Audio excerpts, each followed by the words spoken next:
Bonjour, bonjour, j'espère que vous allez bien.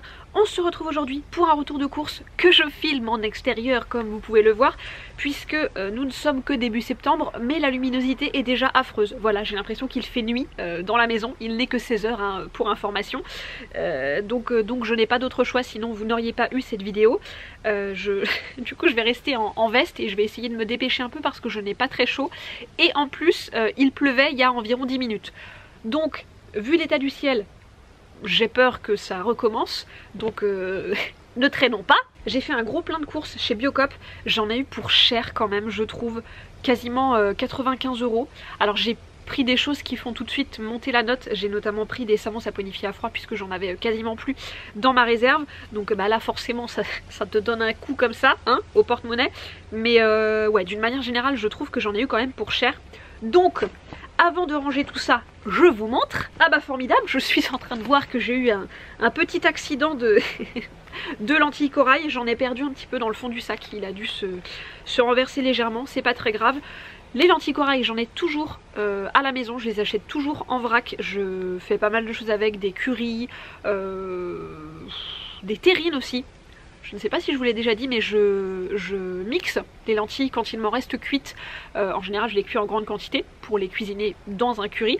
Et ensuite, celles qui me restent et qui sont déjà cuites, il m'arrive de les mixer avec de la patate douce rôtie. Pareil, quand j'ai un reste de patate douce ou de carottes aussi, ça me fait une petite terrine, c'est très sympa. Ça, qu'est-ce que c'est? Du riz. Je prends toujours du riz taille demi-complet. Bon bah le riz, c'est la base, hein, j'ai envie de dire. Je pense que c'est la céréale qu'on consomme le plus à la maison.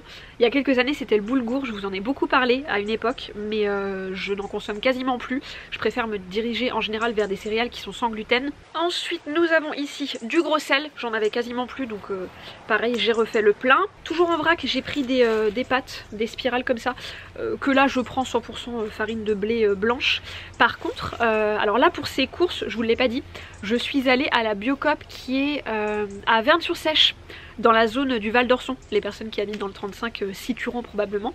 Je n'y vais jamais parce que c'est pas du tout la Biocop la plus proche de chez moi, mais là j'avais une course à faire dans le coin, donc je me suis dit que j'allais en profiter et je l'ai trouvé super chouette. Je trouve qu'il y a beaucoup plus de choses en vrac que dans la Biocop qui est la plus proche de chez moi, donc à l'occasion je n'hésiterai pas à aller y faire un tour. Et je vous dis ça parce que pour les torsades par exemple, il me semble qu'il y en a à la farine de riz. Il y a aussi des pâtes 100% farine de lentilles corail, bref. Il y a vraiment pas mal de choses en vrac. Autrement j'ai pris des raisins secs, j'en avais plus du tout, donc il était grand temps que j'en rachète parce que c'est quelque chose qu'on adore consommer. Que ce soit comme ça, juste avec des noix en petit encas, ou dans les plats. Je mets très souvent des raisins secs dans une sauce tomate, dans une poêlée avec des légumes, avec des pommes de terre rôties au four, bref, j'en mets vraiment partout. Habile transition, en parlant de pommes de terre, en voici. Je sais plus c'est quoi comme variété. Maïwen. Je ne connais pas cette variété, je crois pas en avoir déjà mangé.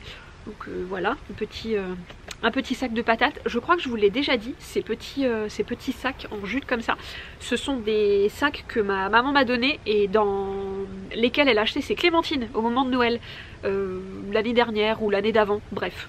Donc je suis ravie, je les ai récupérés et franchement ils sont nickel pour mettre les légumes ou les fruits qui sont un petit peu sales. Comme ça, bah, je ne salis pas mes autres petits sacs à vrac, n'est-ce pas? Ils ont beaucoup de succès. Je sais que quand je vais en magasin bio ou en épicerie vrac, peu importe, j'ai pas mal de personnes qui me demandent où est-ce que je les achète. Donc bah écoutez, voilà, sac à clémentine. J'ai aussi pris une patate douce, j'ai hésité parce qu'elle vient d'Espagne et... bon, le bio espagnol, comment vous dire, je m'en passerai bien, d'autant que ça pousse très très bien chez nous, la patate douce, contrairement à ce qu'on pourrait penser quand on ne s'y connaît pas vraiment. Mais j'avais vraiment envie de faire une patate douce rôtie au four, donc j'en ai pris une. Ceci déclare officiellement ouverte la saison des courges, des potimarrons, des butternuts, etc. Hein. Je ne m'attendais pas à en trouver de sitôt, mais en fait ça y est, hein, ils arrivent sur les étals, ils ont pas mal d'avance cette année. J'ai pris un joli petit marron comme ça.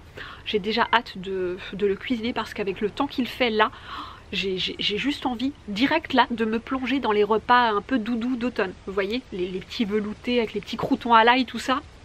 J'en salive déjà. Mais elles sont encore là, hein, pour nous montrer que c'est encore l'été, jusqu'à la fin du mois de septembre.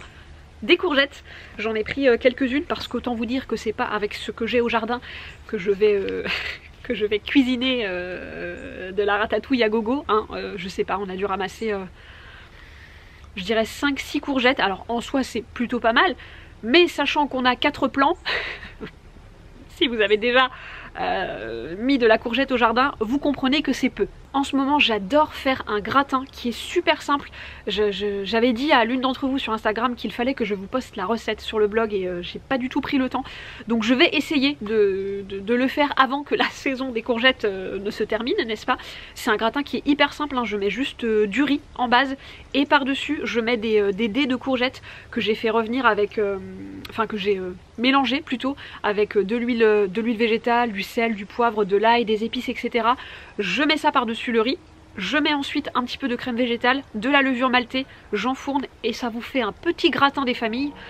Vous m'en direz des nouvelles. Sinon il y a aussi une tarte qui est sur le blog, une tarte salée aux courgettes et aux tomates séchées qui est super bonne, que j'ai fait énormément l'été dernier parce qu'on avait beaucoup de courgettes, un petit peu moins cette année vu que ça a été un petit peu la débandade au jardin, à part pour les tomates. Je vous les montre assez régulièrement sur Instagram.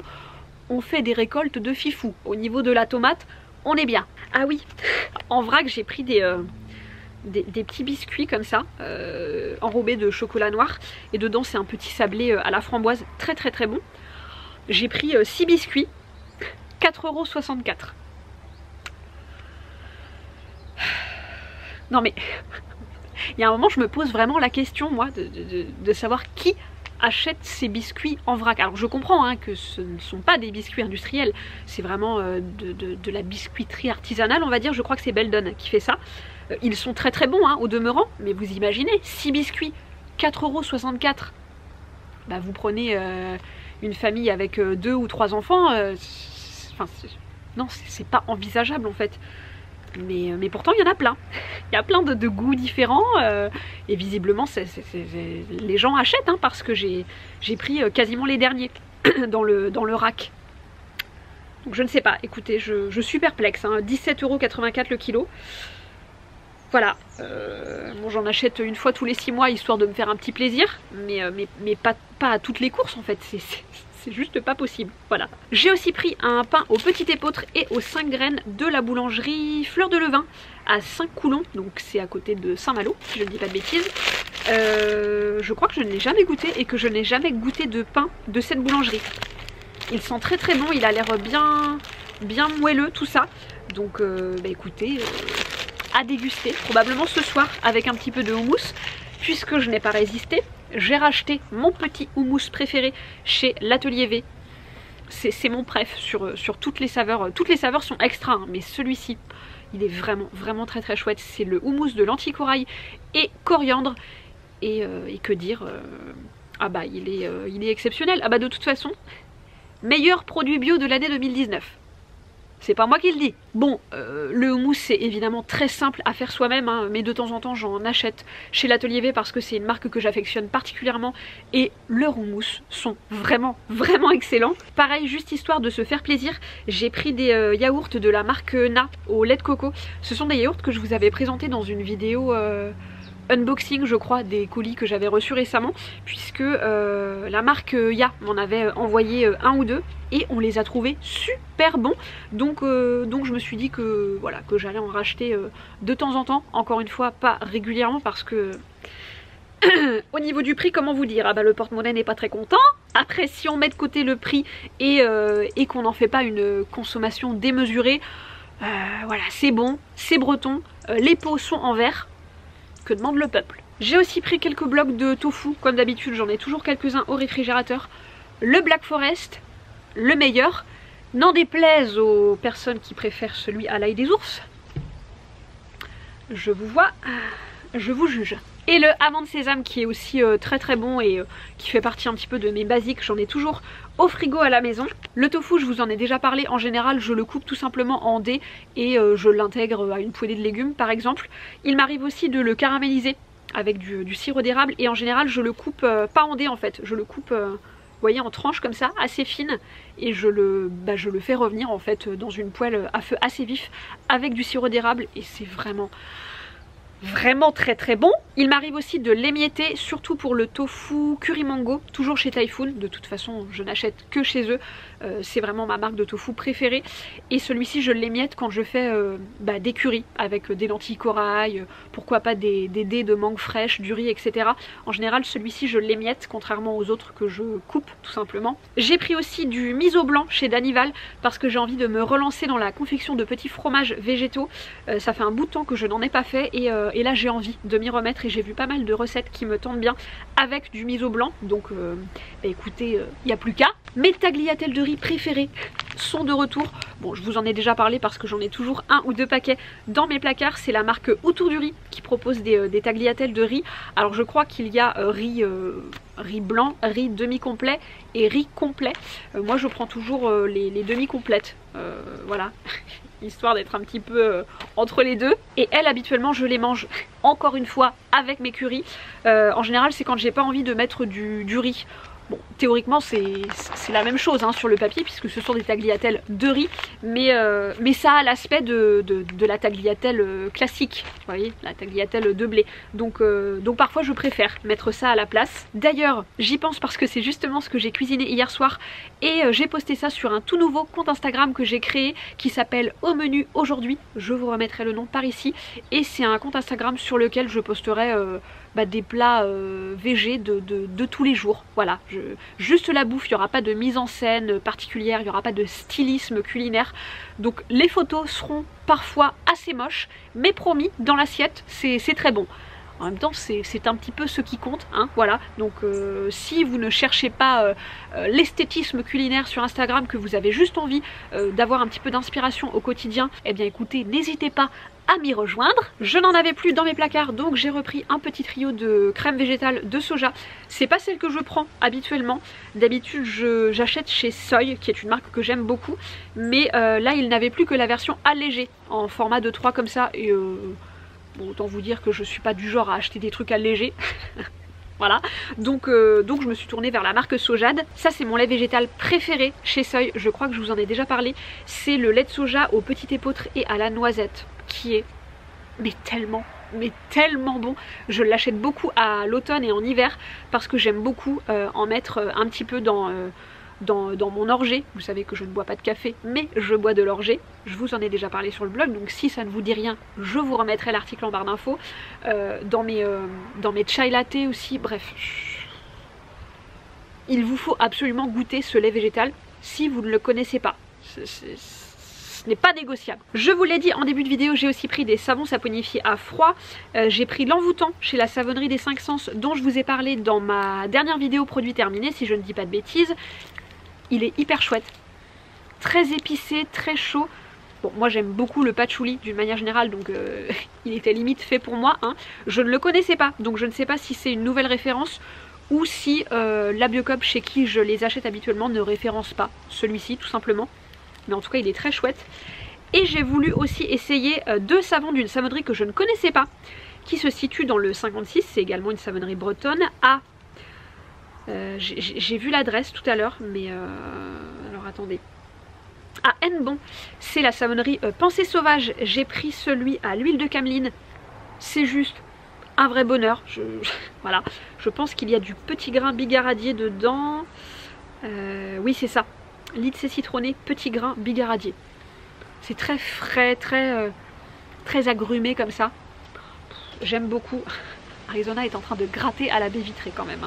Et j'ai aussi pris celui-ci qui est à l'huile de jojoba et à l'argile verte. Et en huile essentielle dedans on a Eucalyptus globulus. Donc je me suis dit que c'était pas mal pour l'automne-hiver, histoire de dégager un petit peu toute la sphère ORL comme ça.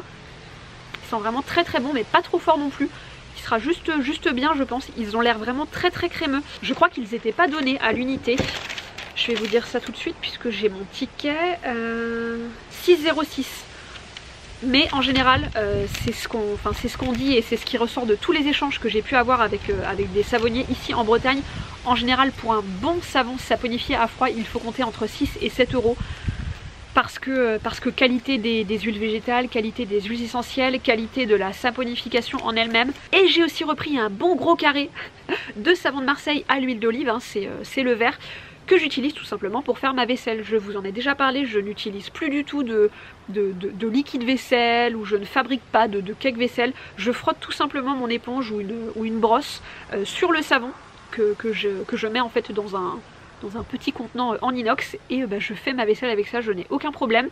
Ça me dure évidemment hyper longtemps, pas loin d'une année, donc franchement c'est tout bénef. Je pense que c'est le meilleur rapport qualité-prix pour faire la vaisselle. Là je pense que personne ne pourra me contredire sur le sujet. Je viens tout juste d'entamer celui que j'avais dans ma réserve, donc j'en ai pour un moment, mais au moins le successeur est arrivé. Et donc comme dit, j'en ai eu pour quasiment 95 €, hein, 94,60 €.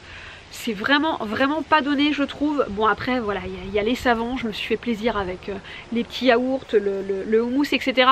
Mais je n'avais plus l'habitude non plus d'acheter mes légumes en Biocoop, parce que je vous l'ai dit, je vais très régulièrement directement chez les producteurs à la ferme, et évidemment c'est moins cher. Typiquement quand l'étiquette du potimarron est sortie avec écrit dessus 5,37 €, je me suis dit ah oui, quand même. Et la dame est encore plus désespérée quand elle pense à ses plants de courges dans le jardin qui sont quasiment à l'agonie, hein. Les courges cette année, ça n'a absolument pas fonctionné. Que ce soit les butternuts, la courge spaghetti, les courgettes aussi. Bref, je ne comprends pas. C'est un fail absolu, hein, les courges au jardin cette année. Je repense à ma récolte de butternut la première année que j'ai fait du jardin ici, où j'avais approximativement récolté de mémoire une trentaine de butternuts avec seulement 2 plants, et j'ai envie de pleurer. Voilà. Et bien écoutez, j'en ai terminé, on a réussi à passer entre les gouttes. Il y a même des petites percées de ciel bleu par endroits. Formidable, hein, on n'y croyait plus. Bon, faut pas qu'il y en ait trop quand même, parce que moi je me suis déjà mis dans un mood automnal là, hein. Je suis en mode potimarron, tout ça. Donc pas trop. Hein, je veux du gris là pour les prochains jours. Et là les personnes qui adorent l'été sont en train de me jeter des cailloux comme ça virtuellement. Mais bon écoutez, moi je suis team automne à fond. Je sais qu'on est beaucoup à être team automne parce que plaid, pilou pilou, parce que grosses chaussettes, parce que Harry Potter, la base Harry Potter, parce que les infusions, parce que les puzzles, tout ça. L'automne. Je vous laisse, je vous fais des gros bisous. J'espère que la rentrée s'est bien passée pour vous, et on se retrouve très bientôt dans une autre vidéo. Salut!